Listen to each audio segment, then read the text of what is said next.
Selamat pagi anak-anak semua, yang Mister kasihi. Ya, pada pagi hari ini Mister akan share video pembelajaran kepada kalian. Jadi Mister share dan silakan kalian belajar lewat video ini. Mister akan menjelaskan penjelasan lewat PowerPoint dan silakan disimak baik-baik ya. Kemudian nanti akan ada tugas yang harus kalian kerjakan.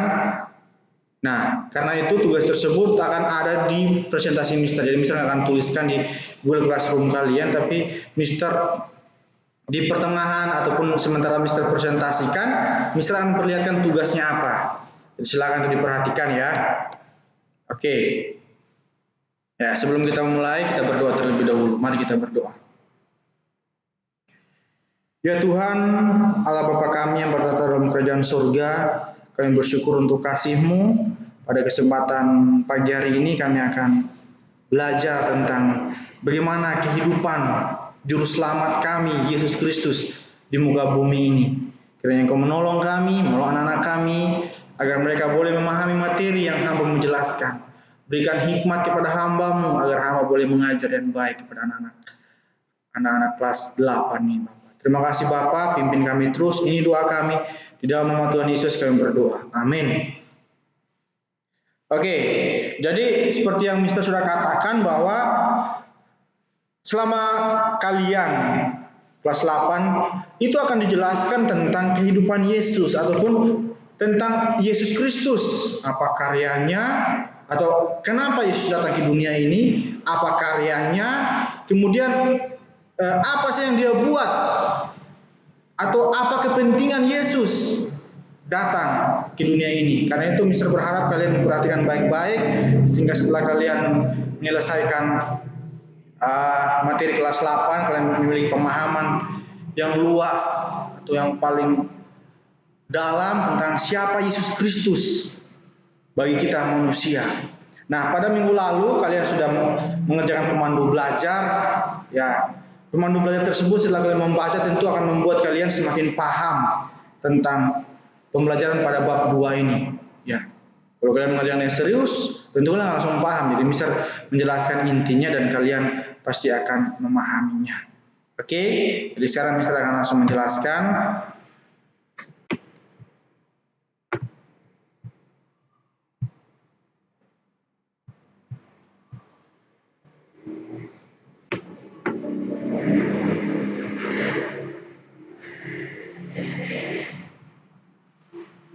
Oke, nah pada bab 2 kita akan mempelajari tentang kehidupan Yesus di dunia. Nah, pada bagian pertama kita akan belajar mengenai Allah menjadi manusia. Atau kenapa sih Allah itu harus menjadi manusia? Untuk apakah dia menjadi manusia gitu ya? Ya, Allah yang menjadi manusia. Kalau di bab 1 kita sudah belajar bahwa penebus kita adalah Allah sejati dan manusia sejati. Dan Mister akan singgung lagi pada bagian mengenai Allah yang menjadi manusia ya. Silakan dilihat di buku kalian ya, penjelasan mengenai Allah menjadi manusia. Ya. Oke, yang pertama kita harus tahu dong tujuan pembelajaran kita atau kenapa sih kita harus belajar mengenai kehidupan Yesus di dunia, apa gunanya? Yang pertama supaya murid ya, supaya kalian dapat mengetahui dan memahami kisah kehidupan dan pelayanan Yesus di dunia ini. Ya. Jadi supaya kalian bisa mempelajari, memahami tentang kisah kehidupan Yesus di dunia. Supaya setelah kita tahu kisah kehidupan Yesus, kita dapat memaknainya. Itu yang pertama. Yang kedua, kita menyadari dan memahami bahwa keselamatan hanya ada di dalam Yesus Kristus saja. Jadi keselamatan tidak ada di dalam siapapun atau di luar Yesus Kristus. Jadi keselamatan itu hanya ada dalam Yesus Kristus. Itu iman kita sebagai orang Kristen. Yang ketiga, murid dapat memahami makna perkataan salib Tuhan Yesus. Jadi ada 7 perkataan salib Tuhan Yesus. Ketika Tuhan Yesus menyatakan masing-masing perkataan salib tersebut ada makna yang harus kalian tahu. Yang berikutnya, murid dapat mensyukuri anugerah penebusan yang dilakukan oleh Yesus. Ya. Jadi setelah kita tahu bahwa Yesus sudah menebus saya, kan saya harus bersyukur. Nah, syukur saya itu saya wujudkan lewat perbuatan saya sehari-hari. Saya harus berbuat baik karena saya sudah ditebus oleh Yesus Kristus. Itu konsepnya. Jadi sekali lagi, kita berbuat baik supaya kita diselamatkan, bukan itu. Konsep kita bukan saya berbuat baik supaya saya diselamatkan, tidak. Tapi Mr. Yakub, anak-anak semua atau murid-murid semua berbuat baik dalam kehidupan ini sebagai wujud syukur atas anugerah penebusan yang telah dilakukan oleh Yesus Kristus. Ya. Oke. Kita lanjut. Nah, ini ya. Hal pertama yang harus kalian catatkan di buku kalian adalah ini. Nah, apa yang kalian pikirkan ketika melihat gambar tersebut? Atau ilustrasi tersebut berbicara mengenai apa sih? Itu ya. Jadi silakan kalian tuliskan di buku atau di kertas folio bergaris mengenai makna daripada gambar ini. Kira-kira apa sih makna daripada gambar ini? Ilustrasi tersebut berbicara tentang apa ya? Nah, itu yang harus kalian tuliskan di kertas folio di buku. Ini yang pertama. Jadi timbal balik untuk kita. Jadi misalnya aku tidak hanya menjelaskan terus kalian pasif, tidak, tapi ada yang harus kalian kerjakan. Ya. Apa yang kalian pikirkan atau apa yang tersirat dari gambar ini? Ini gambar tentang apa sih? Apa makna daripada gambar ini? Nah, ini yang harus kalian tuliskan dan harus buat di buku atau di kertas folio bergaris kalian. Oke. Ya. Itu yang pertama. Yang kedua, Mister berikan kalian kesempatan untuk membaca Roma 3 ayat 9 sampai 31. Ya. Bacalah Roma 3 ayatnya yang ke-9 sampai 31. Kemudian lanjutkan. Bagaimana keadaan manusia atau apa sih kata Roma 3 ayat 9 sampai 31 tentang manusia itu? Kalian tuliskan lanjut setelah ini tadi ya. Nomor 2 berarti ya. Ini yang pertama, kemudian ini nomor 2. Ini ya. Jadi ini sebagai timbal balik daripada materi kita. Jadi pembelajaran agama tidak pasif. Jadi bukan Mr. Yakub yang menjelaskan, tapi kalian juga harus menuliskan di kertas folio atau di buku tugas kalian. Ya. Jadi Mr. minta setelah ini kalian buat akan hal ini sehingga kalian tahu menurut Roma 3 sampai 31 manusia itu kayak gini-gini keadaannya loh. Manusia itu menurut Alkitab sangat parah misalnya kayak gitu. Ya, jadi silakan dibaca bagaimana keadaan manusia. Jadi diuraikan. Yang pertama, hal tugas pertama kalian adalah menuliskan di buku paket atau di buku tugas kalian tentang ilustrasi gambar tentang apa makna pada gambar tersebut, mau berbicara mengenai apa sih gambar tersebut. Kemudian yang kedua, tuliskan ini, baca dulu, otomatis kalian harus baca, pahami, baru kalian tahu, oh manusia ini begini, oh manusia menurut Roma 3 sampai 31 kayak gini, kayak gitu ya. Oke, itu yang harus kalian tahu. Nah, Allah menjadi manusia. Bisa akan jelaskan ini, setelah itu kalian bisa baca Alkitabnya dan kembali memperhatikan video ini, lihat lagi gambar itu ilustrasi tentang apa. Kemudian Roma 3 ayat 9 sampai 31 berbicara mengenai apa. Oke? Nah, Allah menjadi manusia. Kenapa sih Allah harus menjadi manusia? Ya. Allah yang menjadi manusia. Kok aneh ya orang Kristen Allah yang menjadi manusia? Kok Allahnya mau merendahkan diri jadi manusia? Nah, kalian juga bisa tahu setelah kalian mengerjakan atau membaca Roma 3 tadi itu. Dan ilustrasi tentang ilustrasi yang bisa terlihatkan di 2 slide sebelumnya. Nah, sekarang Mister mau berbicara. Apa inti daripada isi Alkitab dari Kejadian sampai Dari kitab Kejadian sampai Wahyu. Intinya berbicara mengenai apa sih? Satu saja. Alkitab berbicara mengenai Yesus Kristus. Oke. Nah, PL atau Perjanjian Lama berbicara mengenai kedatangan Yesus yang pertama. Oke. Itu ya PL, Perjanjian Lama. Dia berbicara mengenai Yesus yang datang pertama. Artinya di Perjanjian Lama nih, ketika Perjanjian Lama situasi atau waktu terjadi Perjanjian Lama itu, kejadian-kejadian dalam Perjanjian Lama, Yesus belum datang. Ya. Jadi Perjanjian Lama berbicara mengenai kedatangan Yesus yang pertama, kurang lebih 2000 tahun yang lalu. Oke. Yang kedua, Perjanjian Baru berbicara mengenai Yesus yang sudah datang.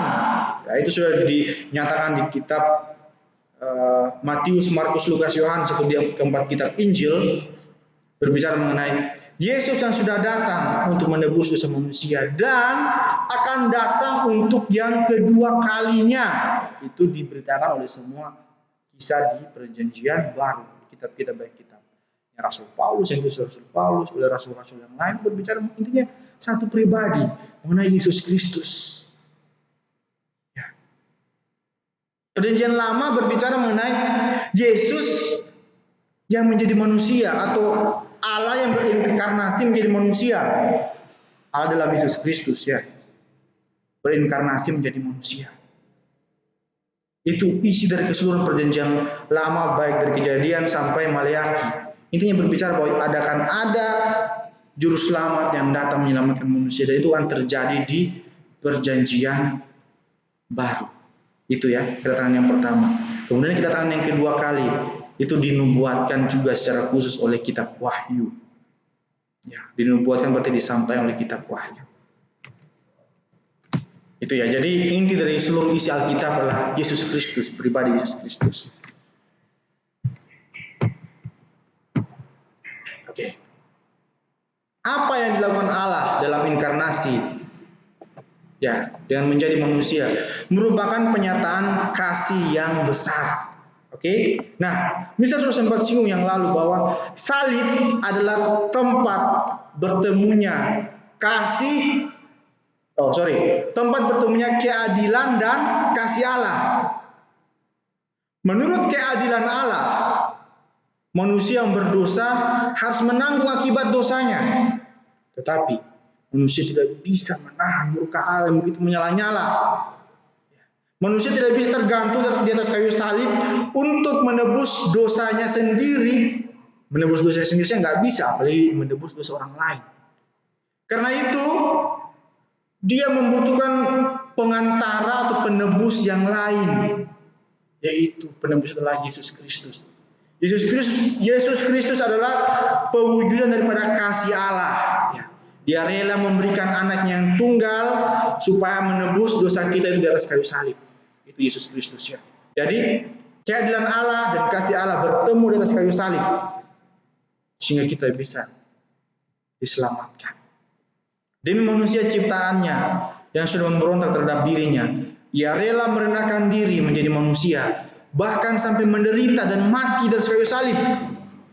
Jadi karena kasih yang begitu besar sehingga dia tidak segan-segan naik di atas kayu salib, mati untuk anak-anak sekalian dan juga saya. Karena itu tujuan pembelajaran kita tadi, setelah kita tahu bahwa Yesus Kristus, hanya di dalam Yesus Kristus keselamatan kita, karena itu kita harus mensyukuri ya karya penebusan Yesus Kristus itu. Karena itu perhatian untuk baik-baik. Jadi hanya demi kamu dan saya Yesus Kristus mati ya. Karena apakah semua ini hanya karena kasihnya kepada manusia, tidak lain dan tidak lebih, bahwa itu semuanya karena kasih Yesus kepada manusia. Nah ini ya ilustrasi yang saya selalu pakai. Ada jurang pemisah antara manusia dan Allah. Manusia nggak bisa datang ke sini kepada Allah karena jurang pemisah itu. Karena itu dia butuh pengantara, dia butuh jembatan. Dia nggak bisa menjembatani dirinya sendiri atau orang lain karena dia pun adalah manusia yang berdosa. Sedangkan yang bisa menjadi jembatan atau penebusannya pribadi yang tidak berdosa. Ya, ini ya, sin, dosa kita yang membuat kita tidak bisa datang kepada Allah. Karena itu Allah harus menjadi manusia.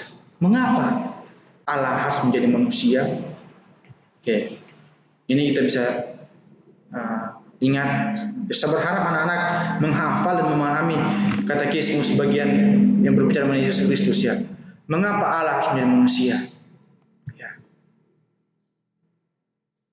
Jadi pengantara dan penebus yang bagaimana yang perlu kita cari, yang bisa melepaskan kita dari belenggu dosa, yaitu seorang pengantara dan penebus yang adalah manusia sejati. Ibrani 2 ayat 4, manusia sejati dan benar ya. Dan juga yang tercantum di Yohanes 8 ayat 46. Tetapi yang kekuatannya melebihi segala makhluk, artinya yang juga Allah yang sejati. Ini pelajaran kita yang lama ya. Allah harus menjadi manusia karena begitu besarnya murka Allah. Manusia tidak bisa menanggung murka Allah karena dia butuh. Dia butuh penebus, dan penebus itu adalah siapa? Kita akan belajar sebentar. Ini untuk memperdalam pemahaman kalian. Jadi pengantar penebus dia harus manusia sejati. Dia juga harus Allah sejati. Itu kalian sudah paham. Kalian sudah paham. Tapi misalnya singgung lagi. Kita lanjut. Mengapa dia harus manusia sejati dan benar? Ya. Sebab keadilan Allah menuntut supaya pembayaran untuk dosa dilakukan oleh kodrat manusia yang telah berdosa itu. Roma 5 ayat 18. Sedangkan seorang manusia tidak sanggup melakukan pembayaran untuk dosa orang lain, karena dia sendiri pun seorang berdosa. Ini bisa sudah singgung materi bab 1 ya. Jadi penebus harus manusia sejati karena Allah itu adil. Karena yang berdosa manusia, maka yang menanggung manusia juga. Nah gitu ya. Harus manusia juga menanggung, tapi manusia yang tidak bercacat celah atau tidak berdosa. Oke. Kemudian mengapa dia harus Allah sejati juga? Jadi penebus itu harus Allah sejati juga. Supaya dengan kuasa kealahannya, Yesaya 5, dia dapat menanggung beban murka Allah atas kemanusiaannya, sehingga memperoleh kebenaran dan kehidupan bagi kita, bagi kamu dan saya, dan mengembalikannya kepada kita. Jadi penebus atau pengantara itu harus manusia yang sejati. Tapi manusia tentu lemah, tidak akan sanggup menanggung beban murka Allah, karena itu harus ada sifat Allah atau natur Allah, kealahan di dalam penebus itu. Ya. Dan pengantara, tetapi siapakah pengantara itu atau penebus itu? Yang adalah Allah sejati dan juga manusia sejati juga benar, Tuhan kita Yesus Kristus, yang telah dikaruniakan oleh Allah pada kita untuk menjadi hikmat, kebenaran, pengudusan dan penebusan yang sempurna bagi kita. Jadi ini ya. Jadi pengantar penebus itu dia adalah Yesus Kristus. Ini ilustrasinya. Tidak ada yang lain. Misal Yakub tidak bisa menebus diri misal Yakub sendiri. Kamu pun tidak bisa menebus dirimu sendiri. Dan kita yang bisa ditebus oleh Yesus Kristus yang telah menjadi manusia supaya dia yang kuasa, supaya beban murka Allah itu tertimpa atas kemanusiaannya. Tapi meskipun kemanusiaan yang ditimpakan beban murka Allah, tapi dia bisa menanggung di dalam kealahannya. Itulah mengapa Allah harus menjadi manusia. Karena itu tokoh Yesus Kristus adalah tokoh yang sangat sentral dalam kehidupan orang Kristen, dalam kehidupan anak-anak sekalian dan kehidupan saya juga, dalam kehidupan seluruh umat manusia. Yesus Kristus adalah tokoh yang sangat sentral atau yang paling utama dan terutama. Ya, oke. Jadi silakan sekarang melanjutkan apa yang sudah bisa tugaskan di awal tadi. Kalau masih bingung, silakan diputar ulang video ini ya. Jika kalian masih bingung, silakan diputar ulang video tadi dan diperhatikan baik-baik. Seperti apa yang Mister tugaskan kepada kalian. Oke?